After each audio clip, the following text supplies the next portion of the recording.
உண்மையான ஆவிக்குரியவர்களாக இருந்தா, எங்க வீட்டுல கொஞ்ச நாளா வியாதியா இருக்கிறாங்க, தயவுசெய்து எங்க வீட்டுக்கு வந்து நீங்க ஜெபம் பண்ணுவீங்களா அப்படின்னு சபைஜனங்க மூப்பர்களை பார்த்து கூப்பிடணும். பாஸ்டர் கூப்பிடணும்னு சொல்றாங்க, மூப்பர்களை கூப்பிடுன்னு சொல்றாங்க. அந்த அளவுக்கு சபை ஜனங்கள் மூப்பர்களை அறிந்து வைத்திருக்கணும். அவங்க எப்படிப்பட்டவங்க? ஆவிக்குரியவங்களா, ஜெபிக்கிறவங்களா, உபவாசிக்கிறவங்களா? இவங்க ஜெபிச்சா நம்ம வியாதி போகுமா, வியாதி போகுமா? இப்படிப்பட்ட காரியங்களில ஒரு பெரிய மாற்றம் நம்முடைய சிஎஸ்சி சபைகளில உண்டாகுமானால் சபை உயிர் வீழ்ச்சி பெற்றது என்பது அர்த்தம். அப்ப கர்த்தருடைய வசனத்தின்படி, கர்த்தருடைய வசனமே உயிர்ப்பிக்கிறது, சுகமாக்குகிறது. அப்ப வார்த்தை, கர்த்தருடைய வார்த்தைக்கு அவ்வளவு பெரிய வல்லமை.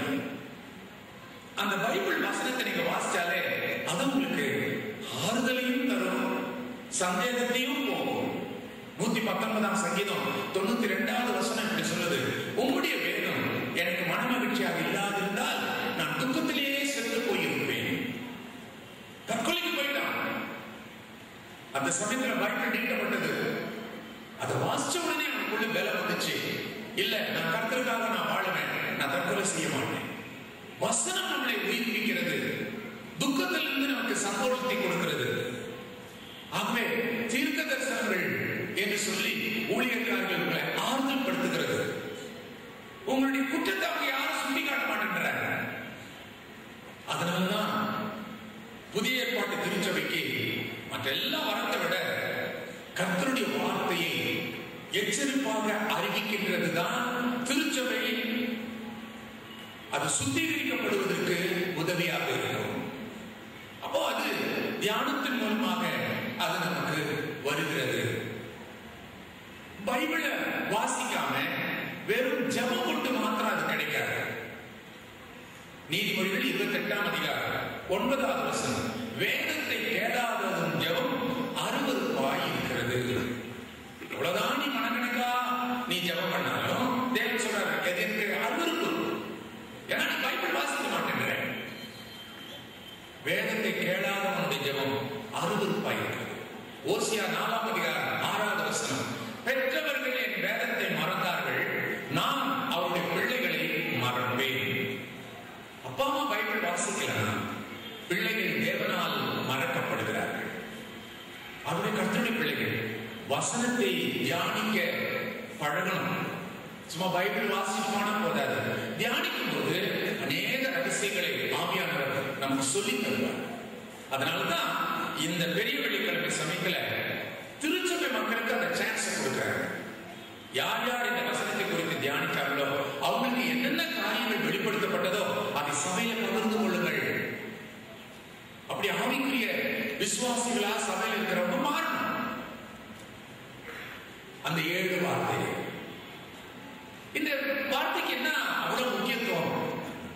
சாதாரணமா யாராவது சாக போறாங்கன்னாக்கா எல்லாரும் கேட்கிற கேள்வி, எங்க அறிஞர் அண்ணாதுரை சாகிறதுக்கு முன்னாடி கடைசி ஏதாவது பேசினாங்களா?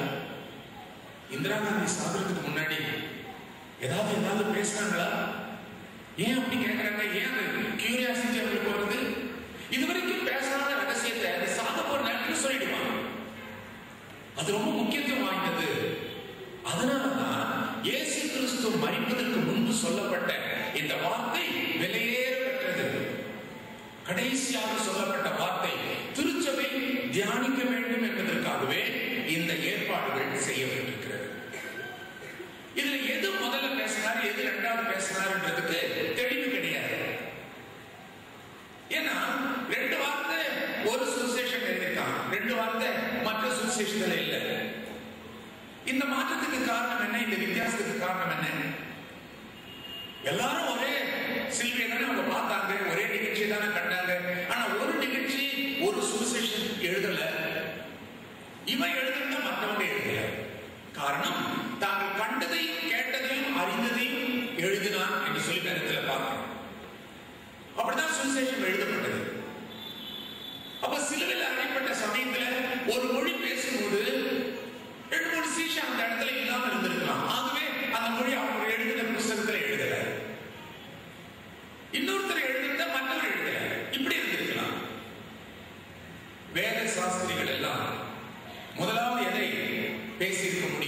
ரெண்டாவது எதை பேசிக்க முடியும் என்று சொல்லி அவங்களாகவே அதை ஆர்டரை ஒழுங்குபடுத்தினாங்க. அதை உலகம் எல்லாம் திருச்சபைகள் அதை அங்கீகரித்திருக்கிறது. இதுதான் அவர் பேசின முதல் வார்த்தையாக இருக்க வேண்டும், இதுதான் அவர் பேசின இரண்டாவது வார்த்தையாக இருக்க வேண்டும் என்று சொல்லி எல்லா நாடுகளிலும் உள்ள வேத சாஸ்திரிகள் அந்த ஒழுங்கை அங்கீகரித்தார்கள். யாருமே எதிர்த்து சொல்லவே இல்லை. சரி, இந்த வார்த்தையை பிரசங்கம் பண்ணும்போது ரொம்ப ஜாக்கிரதையாக நம்ம வாழ்க்கையில அது எந்த அளவுக்கு பிரயோஜனப்பட்டதோ அதுதான் நம்ம பேசணும். அத பைஹார்ட்டா ஏதாவது ஒரு புஸ்தகத்திலிருந்து மனப்பாடம் பண்ணிட்டு வந்து ஒப்பிக்கிறது அல்ல. இந்த குறிப்பிட்ட வசனம் உன் வாழ்க்கையில எந்த அளவுக்கு கிரியை செஞ்சிருக்குது அதை தான் நீ சொல்லணும். இதுக்குன்னு சொல்லிட்டு ஆழமா வேத புஸ்தகத்தினுடைய தியாலஜி, அதனுடைய அர்த்தம், அதனுடைய சரித்திரம் இதெல்லாம் ஆழமா நீ போய் அந்த புஸ்தகம் வெரிஃபை பண்ணலாம், இந்த புஸ்தகம் வெரிஃபை பண்ணலாம், ஒரு புதிய காரியத்தை சொல்லணும். அதுக்காக திருச்சபை அங்கத்தினர்களுக்கு கொடுக்கப்பட்டதில்லை. அவங்க எல்லாம் யாருமே வேதாகம கல்லூரிக்கு போய் படிச்சவங்க அல்ல. தன்னுடைய வேதத்தை தான் வாசித்து தியானிச்சு தன்னுடைய சொந்த வாழ்க்கையில அது எந்த அளவுக்கு அந்த வசனம் பிரயோஜனமா இருந்ததோ அதை பகிர்ந்து கொள்கிறாங்க. அந்த அளவுக்கு அதை பிரயோஜனப்படுத்திக் கொள்ளலாம் அப்படின்றதுதான் அதனுடைய கணக்கு. சிலர்லாம் இதனுடைய உண்மையான அர்த்தத்தை தெரியாம ஆத்திரமா நானும் 7 வாரங்களோட பேசிட்டு வந்துடுறது. எங்க சர்ச்சில் வழக்கமா ஒருத்தர் இருக்கிறார், அவருக்கு குறிப்பிட்ட வார்த்தையே தான் வேணும்னு கேட்பாரு. வந்து அவர் பேச தொடங்கிடுவார், தாகமாயிருக்கிறேன், 5-6 தடவை தாகமாயிருக்கிறேன், திரும்ப திரும்ப சொல்லுவார். சொல்லிட்டு அப்புறம் ஓன்னு ஒரு அழுகு. நாங்கெல்லாம் பார்ப்போம், இவர் எப்ப அழுகை முடிச்சு எப்ப அடுத்த வார்த்தைக்கு போய் அதுக்கப்புறம் இன்னும் நிறைய பேர் பேச வேண்டியிருக்குது. இதே 3 மணி நேரம் வயிற்று காஞ்சி அந்த பெரிய வெள்ளிக்கிழமை கஞ்சி குடிக்க அலைவாங்க அந்த சமயத்தில். அப்படி உட்கார்ந்துட்டு இருக்கிற நேரத்தில் இவர் இப்படியே திருப்பி ஓட்டரை காட்டு மாதிரி சொல்லிட்டு இருந்தா அப்புறம் கடைசியில் அழுது முடிச்சுட்டு மூக்கி அங்கேயே சீட்டு போட்டுட்டு வந்துடுவார். அப்புறம் எல்லாரும் கேட்பாங்க, இதுதான் நீ அந்த வார்த்தையை வேணும்னு பிடிவாம கேட்டுட்டு போனேன். அப்ப அவர் சொல்லுவாரு, உங்களுக்கு எல்லாம் என்ன தெரியும், அனாவசியமா நினைச்சிட்டு இருக்கிறீங்க. அந்த வார்த்தையை நான் எடுத்தேன், நிறைய தயார் பண்ணி தான் வந்தேன். ஆனா சிலுவையினுடைய அந்த காட்சியை சொல்லி அதை சொல்றதுக்குள்ள எனக்கு அப்படியே அழுத தாங்க முடியலைங்க. அப்புறம் பேசவே முடியல, நான் தழுதழுந்து அப்படியே முடிச்சுட்டு வந்துட்டேங்க. முடியலைங்க, என்னால முடியலைங்க, எல்லாம் அனுபவிச்சாதாங்க தெரியும். இப்படி இருக்கிறாங்க. ஆனா அந்த ஆள் எப்படிப்பட்டதுன்னு சபையில இருக்கிற எங்களுக்கு தெரியும். அவர் பயங்கர தண்ணி அடி, ராத்திரியான தண்ணி அடிப்பார். பகல் ஒரு காரியம் செய்யும், பெரிய வெள்ளிக்கிழமை அன்னைக்கு காலையில எந்திரிச்சு நல்லா எண்ணெய் ஸ்நானம் பண்ணி நான் பைபிள்ல எடுத்து கொடுக்கிற வசனத்தை நீ எடுத்து வாசி, நிச்சயமா உன் மனசே மாறிடும். அப்புறம் நீ குடிக்கவே மாட்டேன். குடிக்க அப்படியே நான் செய்யறேன். அதே மாதிரி எடுத்து கொடுத்தாரு. அதை குறிச்சு எடுத்துட்டு போயிட்டான். பெரிய வெள்ளிக்கிழமை வந்துச்சு. 5 சர்ச்சில் 2 வார்த்தைகளை குறித்து ஆரம்பிச்சு பிரசங்கம் பண்ணிட்டு கிடை சபைக்கு அடுத்த வார்த்தைகளை குறித்து பேசுறதுக்கு போயிட்டாரு. சைக்கிள் போகும்போது ஒரு பிரிட்ஜ் பக்கத்துல இந்த ஆளு சர்ச் மெம்பர் விழுந்து கிடக்குறான் கீழே. அவனை கூப்பிட்டு, அப்பா நான் படிச்சு சொன்னேன், இந்த பெரிய வெள்ளிக்கிழமை கூடவா நீ தண்ணி போடணும்?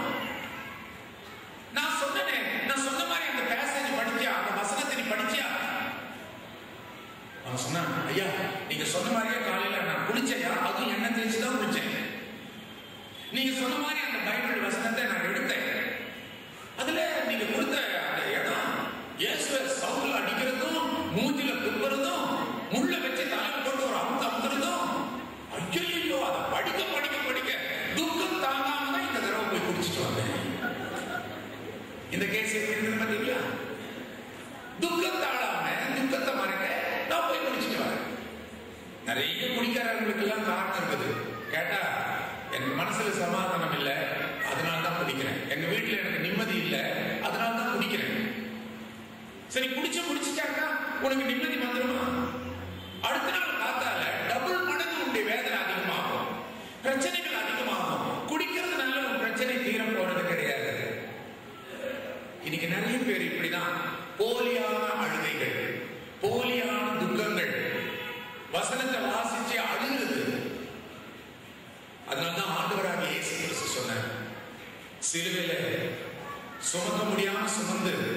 அந்த மேடான அந்த மலைப்பாதையில விழுந்து விழுந்து எந்திரிச்சு போறாரு. ஒரு தடவை அப்படியே மரத்தோடைய கீழே விழுந்துட்டாரு. எந்திரிக்க முடியல. சாட்டையில போட்டு போட்டு அடிக்கிறார். அப்ப சுத்தியில இருந்த பெண்களும் ஆண்களும் ஓடு அழுதாங்க பாருங்க. தேம்பி தேம்பி அழுதாங்க. தட்டு தடுமாறி இயேசு கிறிஸ்து எந்திரிச்சு சிலுவையை தோள் மேல போட்டு இப்படி திரும்பி பார்த்து அந்த அழுகிற சகோதரிகளையும் சகோதரர்களையும் பார்த்து, ஏன் அழுகிறீங்க? நான் ரொம்ப கஷ்டப்படுறேன்னு நீங்க அழுகிறீங்களா? தூக்க முடியாம தூக்குறனே, அதை நினைச்சு நீங்க வேதனை பண்றீங்களா? இதுக்காக நீ அழாதே. ஏன்னா இதுக்காக நான் வந்திருக்கிறேன். இந்த பாடுகளை நான் அனுபவிச்சாதான் உன்னை நான் விடுதலை செய்ய முடியும். அதுவே இந்த திட்டத்தோடு தான் நான் வந்திருக்கிறேன். இதை நான் சுமந்துதான் தீரணும். இந்த வேதனைகளை நான் அனுபவிச்சுதான் தீரணும். ஆனா நீங்க அழுகிறது எனக்காக அழுகக்கூடாது. உனக்காக அழ வேண்டிய விஷயம் எவ்வளவு இருக்குது. உன் மகனுக்காக என்னைக்காவது நீ அழுதியா? உன் புருஷன் இப்படி இருக்கிறானே, என்னைக்காவது கர்த்தருடைய பாதத்துல சாப்பிடாம உபவாசம் எடுத்து அழுது ஜெபம் பண்ணியா? உன் மனைவியுடைய வாழ்க்கை இப்படி இருக்குது, என்னைக்காவது அவனுக்காக நீ அழுது ஜெபம் பண்ணியா? உனக்காக அழ வேண்டிய விஷயம் நிறைய இருக்கும் போது இயேசுடைய சிலுவை பாட பார்த்து நீ அழுகிறது மாயமா? சும்மா நாடகத்தில் வர அழுகிறதெல்லாம் உண்மையான அழுகை. ஒரு பாவத்தை குறித்து உள்ள வேதனையை அழுகிறியே, அதுதான் உண்மை. ஆண்டவர் என்ன மன்னிச்சு திரும்ப திரும்ப மன்னிச்சு கூட நான் திரும்ப அதே பாவத்தை நான் செய்கிறேனே அப்படியே நீ மனசு நொந்து அழுகிற பாரு, அந்த அழுகையை கர்த்தர் எதிர்பார்க்கிறார். அவர் சிலுவை காட்சியை பார்த்து நீ அழுகிற அழுகை அல்ல.